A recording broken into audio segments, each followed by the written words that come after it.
So I'm going to be showing you how to attach a document to your Google Calendar so you can share it with others. So you go to your Google Calendar, and let's say I'm creating an event today. We're going to open more options. We're going to give the event a title. So let's just say Kenice.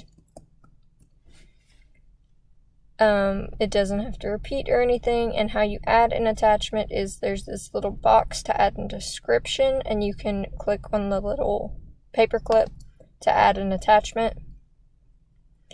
Then you can select a file from your drive, or you can upload.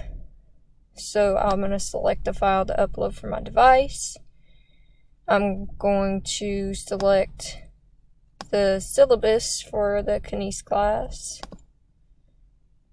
I'm going to click open, and it is now, if I click upload, it is now attached to this event.